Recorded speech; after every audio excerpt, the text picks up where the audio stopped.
live in a culture that, when you've got a bone structure that cuts light well, people will look up to you even though you've never accomplished anything in your life.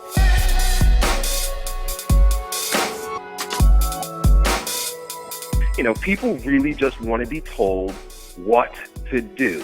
Just do this. And the more specific you can be about what they are supposed to do and what they're supposed to think, the more comfortable they feel, because there's no need to think. There's no need to pay attention. There's no need to be aware. Just step in line and follow my rules.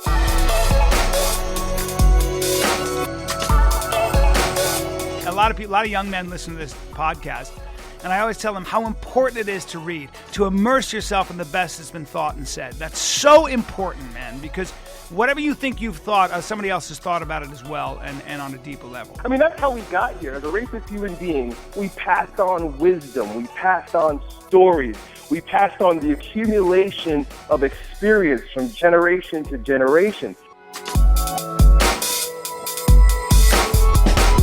People like to define themselves along very strong lines, and that's usually a mistake. I do think that you need to know what you're willing to fight for. I think that's how you define yourself to an extent. That's where philosophy comes in. That's where principles come in. That's where morality and ethics come in.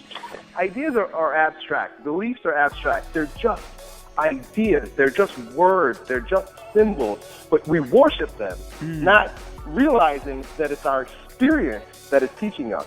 So many people talk about, listening to God, and they think listening to God means reading books. Listening to God is feeling what's happening in your body so that you can respond appropriately.